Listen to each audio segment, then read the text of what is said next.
recording. We got the audio figured out. Yes, we did.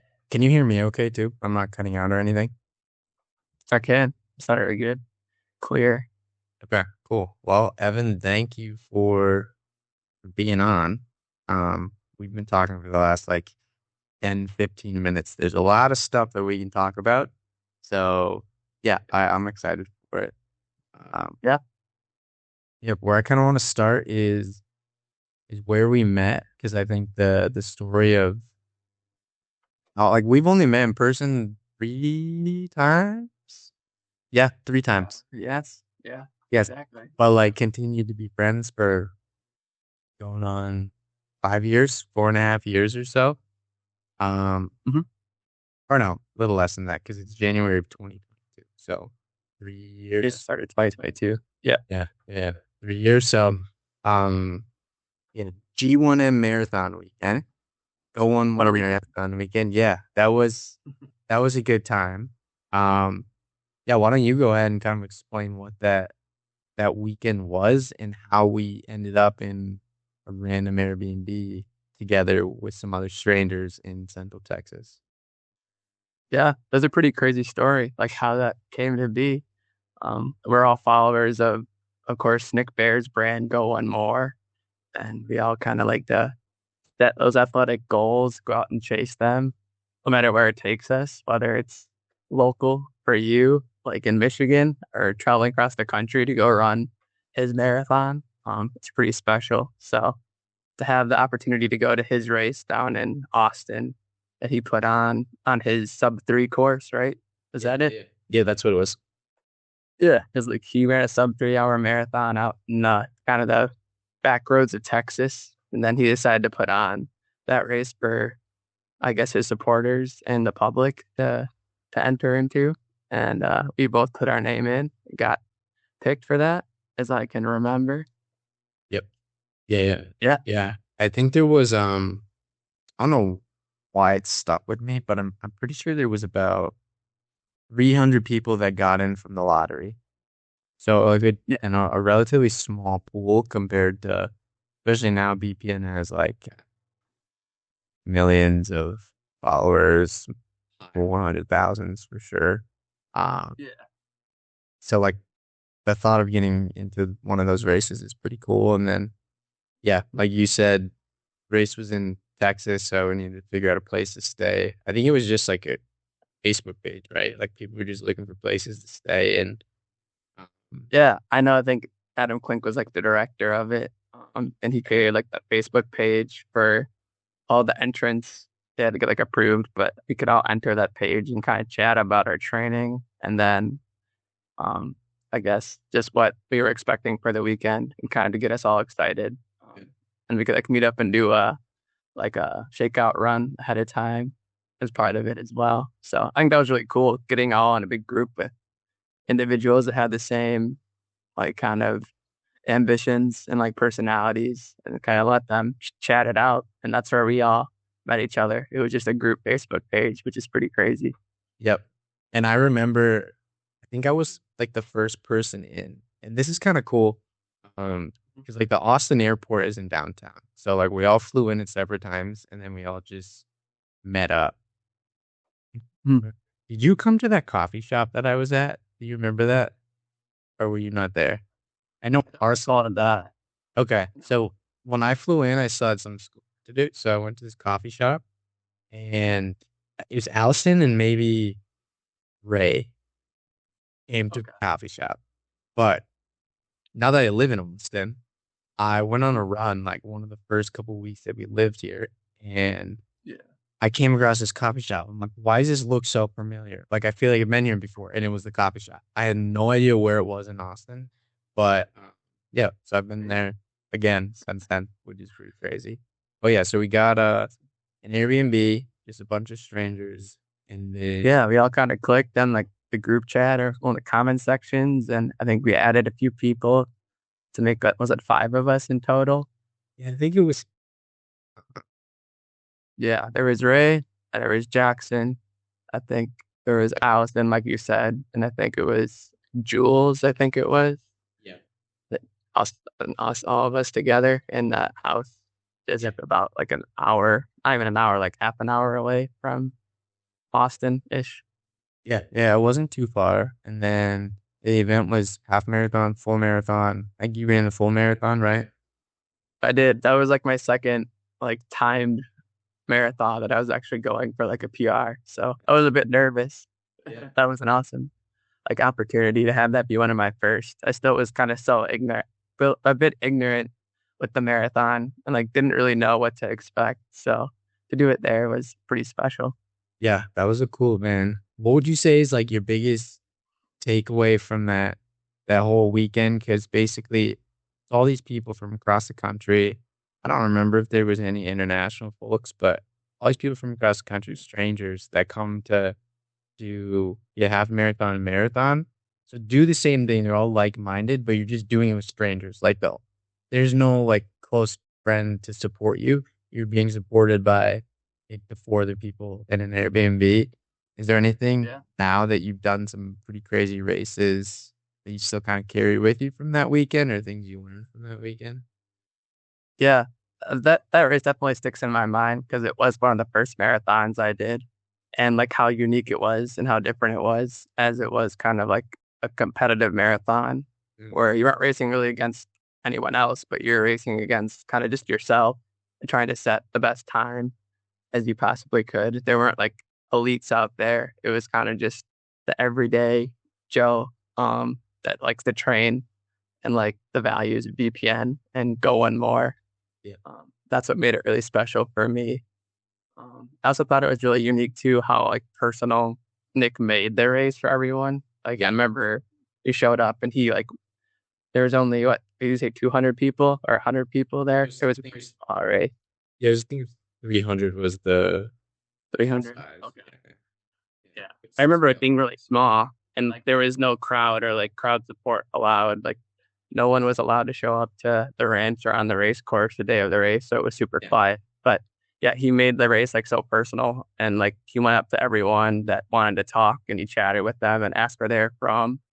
Um, and wanted to get to know them, wanted to get to know like the athletes that were traveling long and far to come race this race. I thought that was really special and something like as a race director, will always kind of stick in my head as being unique.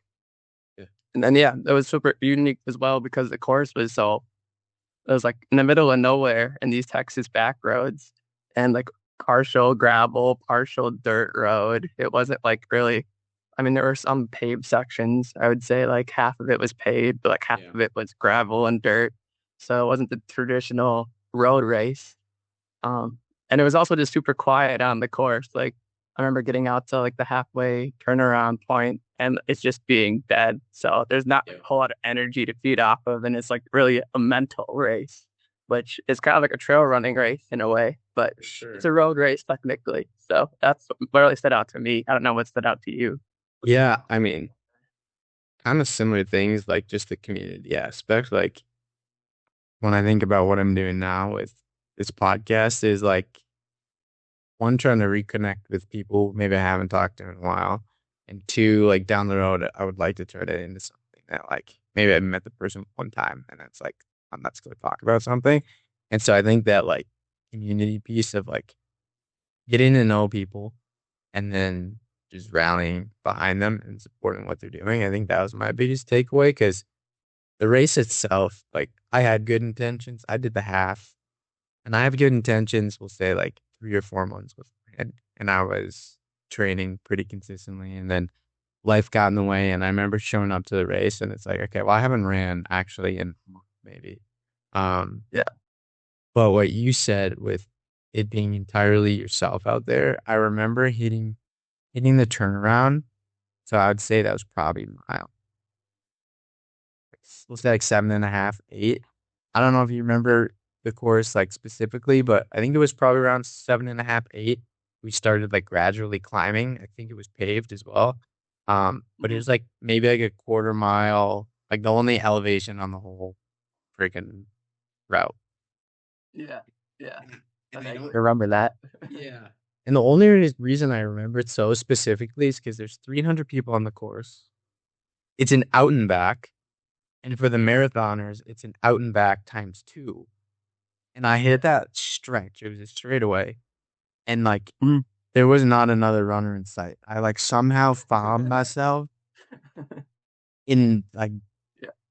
no man's land. And I just thought, this is great. Like, there's no runners next to me, there's no supporters. I'm just like forcing myself to do this basically. And I didn't train for it, and that's my fault. But Mhm.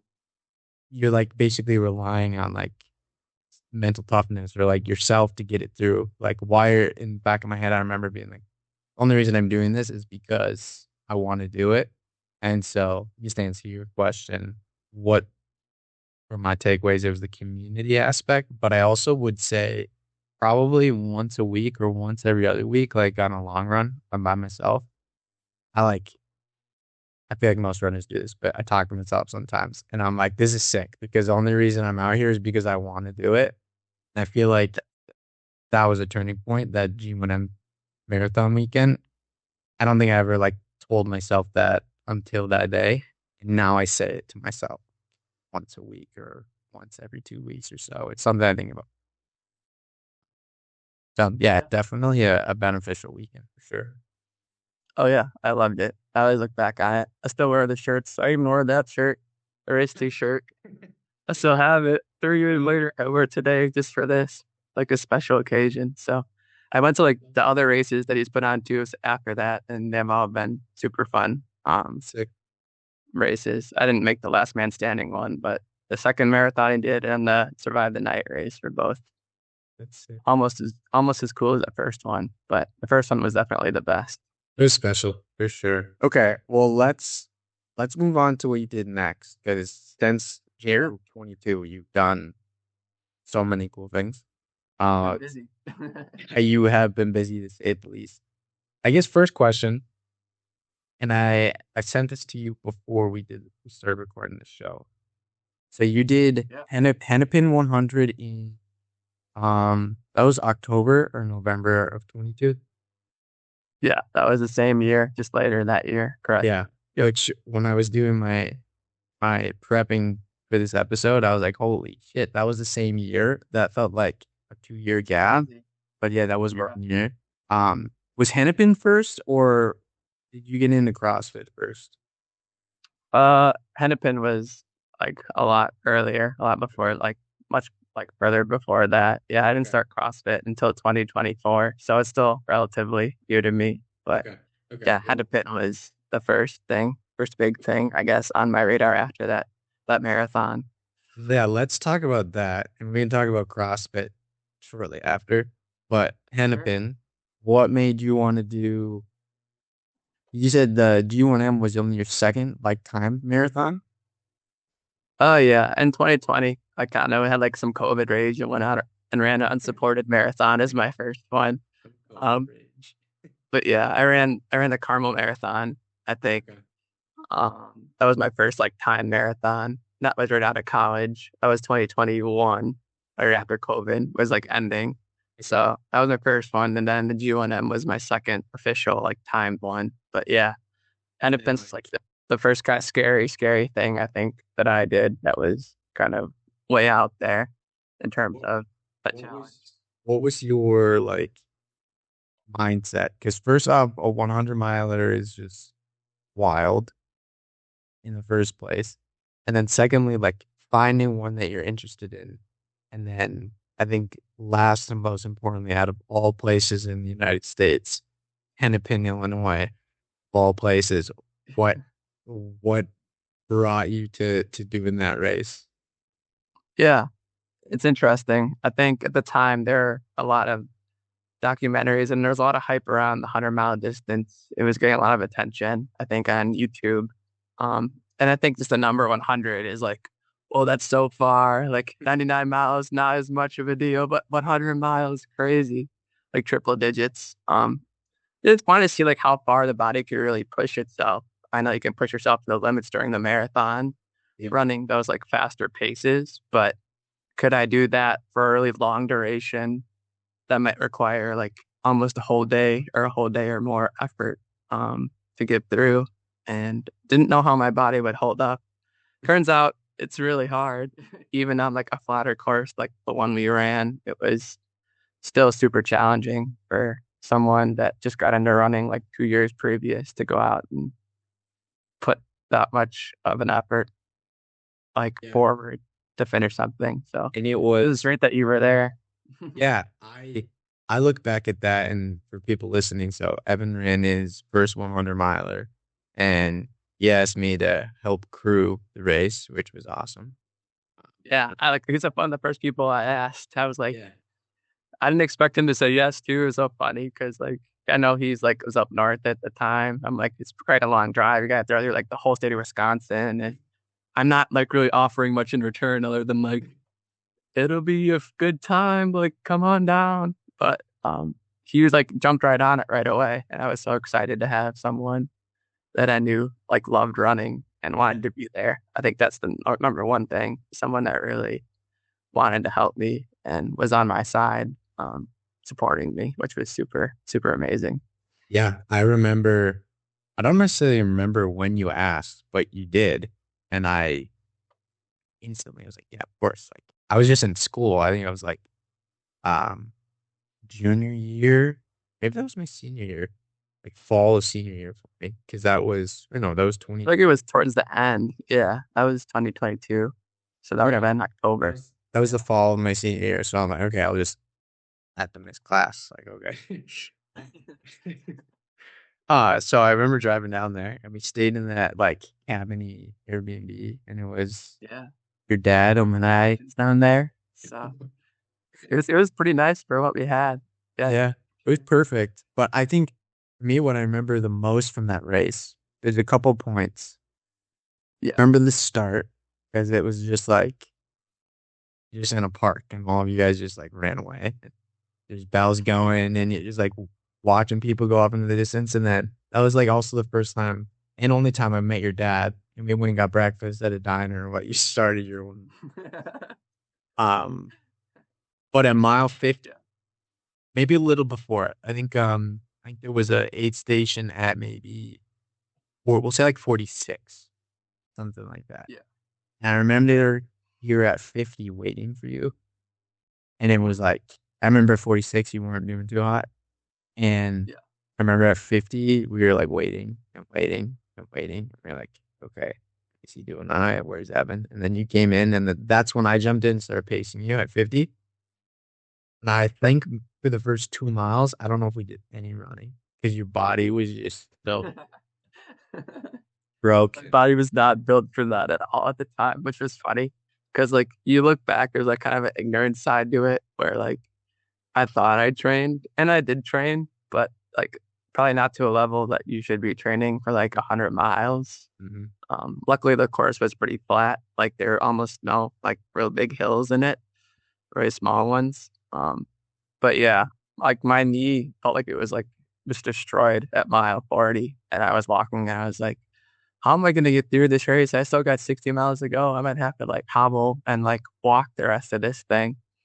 And I was kind of like, I was bummed knowing that, I don't know, maybe I'd have to quit or I'd have to drop, but just I kept moving. And I know like the people say like, you always kind of figure a way later on. Just don't look too much into it in the current state that you're in and just kind of let the race play out a bit. So yeah, it's definitely easier to do that too after you know that stuff. But when you're like kind of young and ignorant, it's like, oh my gosh, like what does the future have in store Yeah. for me now? But Because then I believe, and I don't have these stats, I should have looked at them, but I would say by like mile 70, maybe a little before 65, I remember we were cooking like 10-minute miles.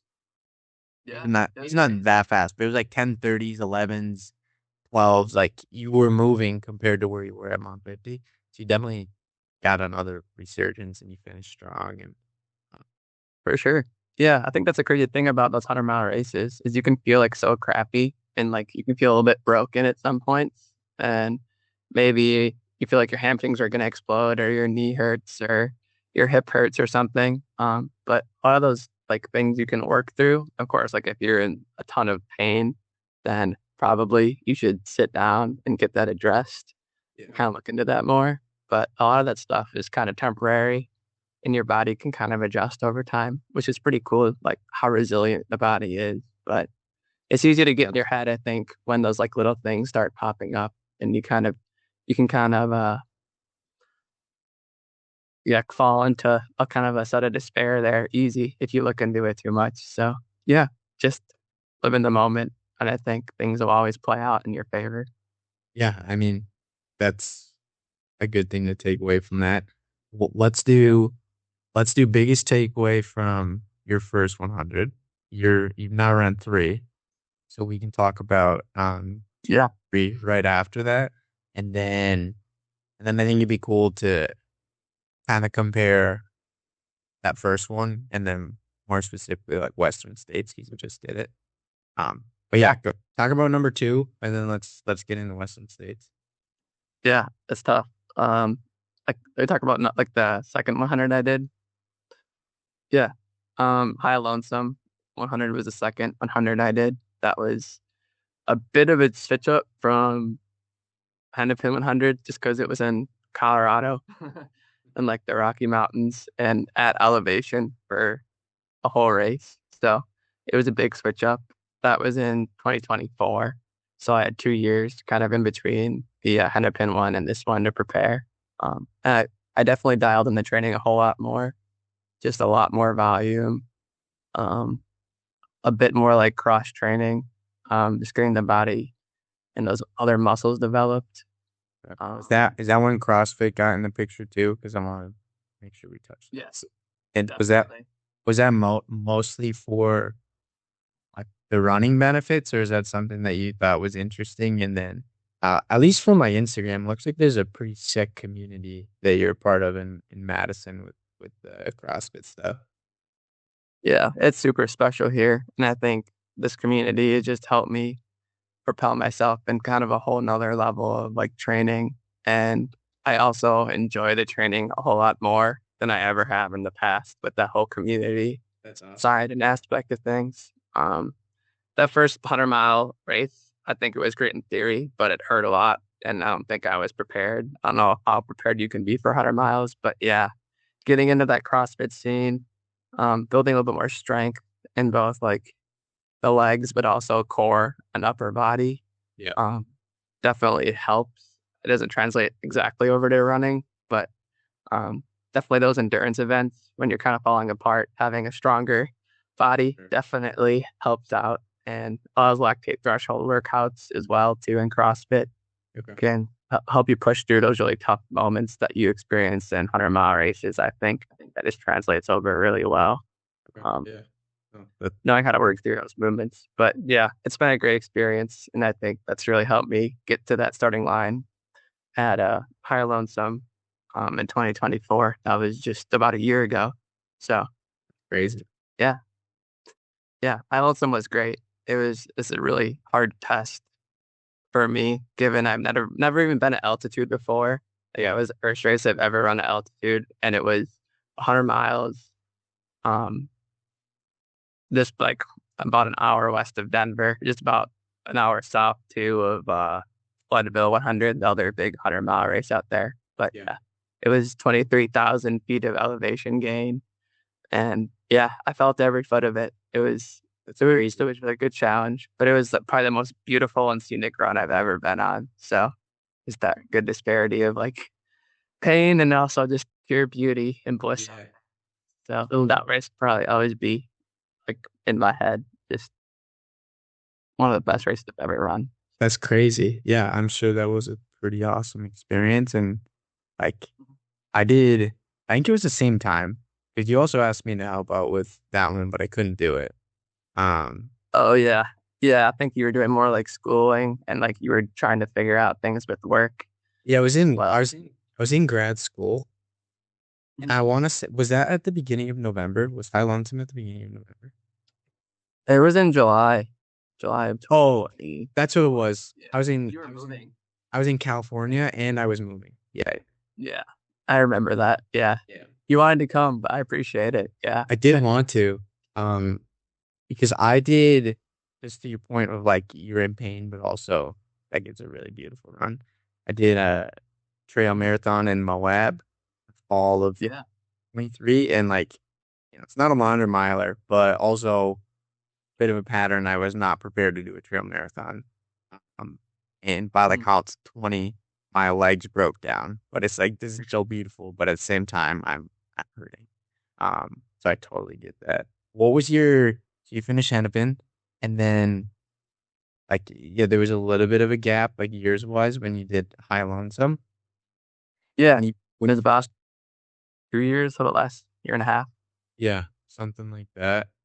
Like that whole time, were you like, oh, I'm gonna do a 100 miler again? Or like, what kind of sick, twisted thoughts did you have to be like, I want you to see end of me? I actually had no ambition or no drive to do like another 100 mile race ever again after that first one. It was kind of funny how I fell back into it. I think it was like stars aligning and just the schedule really working out for me and my benefit. And like also I got selected into this lottery for High Lonesome, which was pretty like unlikely to get selected into. It was like less than 10%. I originally started, yeah, I was just trying to do some trail things after Hennepin to get back on the scene. I went and visited my buddy down in Arizona for a 50K, which was Yeah. fun, called Crown King Scramble. Just kind of like in the desert, running up a mountain kind of vibe. And then I returned to that whitewater 50-mile race that I did every year. Yeah. And that was my 50 miler of the year. And then after that, I was kind of dialing it back to do another road marathon, which I did. And I did the Marine Corps marathon that year for time. And I was looking to PR, and I did. But Sick. it all felt a little bit underwhelming at the end of the year for some reason. Like I didn't really have like an A race. Like I guess Marine Corps is my A race, but it just felt weird for doing a 50 miler into a road marathon. Uh, Yeah. it just I didn't have like the ending I really wanted. So I think that's where I picked up that I'm gonna run another 100 miler and let's make it like a good experience and find one that I'm really interested in, and then I'll be able to train for it and kind of ramp back up into that again. So I think that's kind of how it got back to where it was. Very weird, but Okay. And then when you it was a fun year. yeah, it sounds like you had tons of like really fun events going on that led to something even fun with High Lonesome. When you finished High Lonesome, then did you have the same thoughts where you didn't want to touch 100 milers again? Um, or was like Western States in the back of your head? Because I'm assuming you qualified, you ran under 30 with High Lonesome. Yeah. I mean, that event I think was just so special and it was so well run and there were so many volunteers that I was totally like okay with that being maybe my last 100. Yeah. And I really liked the experience, but I was like, it's going to be hard to ever top this experience just because of how amazing the course was and how amazing the people were. So I knew like I could do another one day and maybe like Western States was the one. I wasn't going to get too excited about it though, because I know there's like less than a 1% chance of getting in with Yeah. the current status of my entries and just this qualifier race. I have 2 tickets, but I was like, I'm going to enter because you can't just like not enter the Western States lottery. Like that would be crazy. So Yeah. that's kind of how I kind of fell into that because that's like the Super Bowl of 100-mile races. I'm like, if I had the opportunity, I'm still like fit and I'm young and have the flexibility. Why not enter it and go see if I can run it? So Yeah. yeah, I wasn't against it or opposed to 100-mile races, but I wasn't like super into it. Like I have to run another. So Yeah. it was just if the opportunity showed itself, I was gonna jump on it. So. So like now that you've done three and you've done Mhm. some like road marathons, you've done a lot of like different races. Is there Yeah. like I don't know if philosophy is the right word, but like a lot of these things that you're doing are hard. And it sounds like you had the Marine Corps marathon and you did your 50 miler and like you got done with those and like you did Yeah. really cool things and you did things that I'd say don't have the exact number, but like we'll say 95% of people can't do 50 miles and they can't run a marathon, which is okay. But like you did both of those and you got done with them and you're like, still not like quite fulfilled. Is there like a philosophy or like a standard that you hold yourself to where you're like, I like to do hard things and I want to keep doing hard things. Um, what are your thoughts on that? Yeah, I always like challenging myself, and I always like the philosophy of like if you like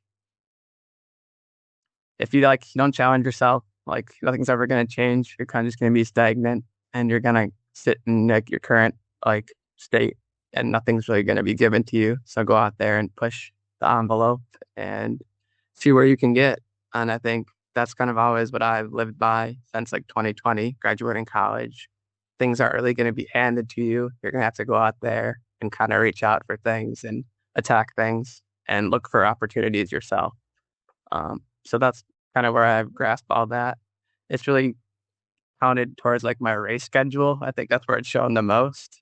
But also kind of in like my career and trying to figure out what I want to do in the outside world. So yeah, that's kind of my philosophy since beginning all this and really since graduating college. So good challenge is what I like. I don't like just kind of sitting around and waiting for things to happen. And yeah, it's kind of boring. So No, I agree. And like college or end of college is like the perfect time to, I guess, like change that mindset.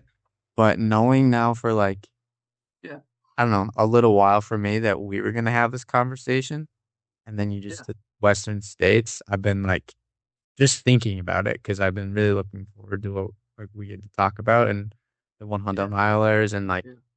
you're doing really, really, really cool things, Evan. So I'm happy we get to talk about it. Um, I appreciate that. yeah, Thank you. Yeah, it's been great to talk with you as well about it. I know we don't like talk a whole lot in person, but catching up every once in a while over text even is just great to see where yeah, you're up to. I've always thought you've been super ambitious with like your career and going from life in like Michigan, traveling down to ASU for like master's degree, and then also moving to Texas after that. It's been pretty amazing kind of advancement. And watching you grow has been special as well. So thank you. Yeah, I totally agree with the even this like last week or last I guess last 2 weeks I've kind of thought of like there's a difference between I guess like being eager and like being content, or maybe that's not the way I want to phrase it, but basically like yeah, I'm just a big believer in like it's hard not to live a fulfilling life if you have no drive. Like I like one thing I always say, and if you talk to my girlfriend Maddie, I say it a lot, is like living with intention. And it doesn't have to be like a fitness goal or career. It doesn't matter really what it is, but yes, I'm a big believer that you do need to live with some kind of intent towards something, whether it's running or whatever, because like that flows like the rest of your life. Like I'm sure for you, because you weren't always a runner and everything, but when you fell into it and now you're like, okay, this is my thing, or this is one of the things I like to do, like I guarantee that changed the whole rest of your life and like the people that you surrounded yourself with and the energy you had when you went to work.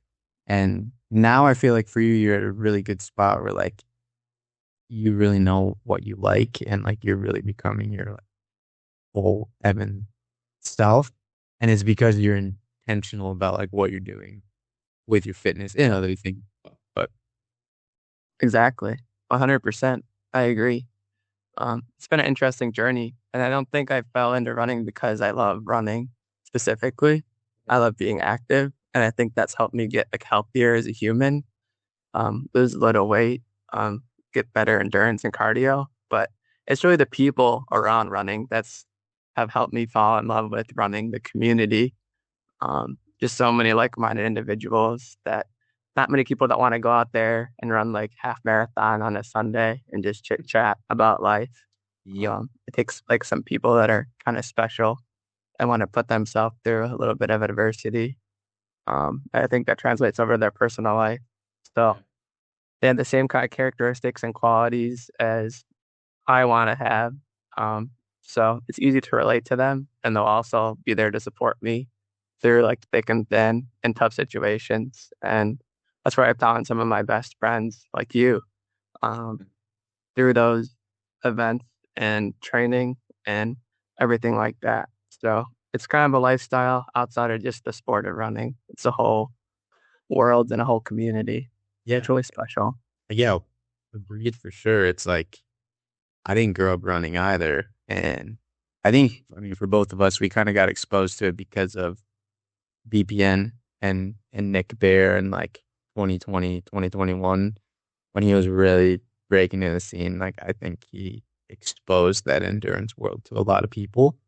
Um, Mm. but like, it really does bring people together. It does challenge everyone that's like involved with it in an individual level. And then there's like, you can throw high rocks in there as well. These like team events or individual as well, depending on like what you're competing for. But it Yeah, challenges a lot of people. And the 100 milers as well. It's like you're the one doing the training and like putting yourself through hours and hours and hours of training before the big event. But you ultimately can't do it without, you know what I mean? Like, then not just you, anyone doing like one of those big, with them, Coconut 250 or I don't yeah, this and it's this, but like those people can't do that stuff without a crew helping them. So it like, yeah, just 100% the endurance stuff. It brings people together for sure. It did with yeah. us. So that's where I struggled. Like my first couple marathons I did, they were really a struggle, like a training process and training cycle. A lot of it was kind of alone and having runner friends.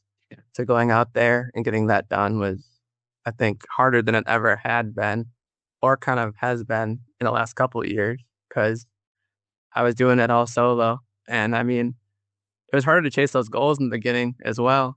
I mean, a BPN race, I didn't hit my A goal. I was trying to run sub 320 or like around 315, 316 that day. I ran 334. Um, I didn't have like a whole lot of community and like help around me. So I don't think things leading up to it were perfect.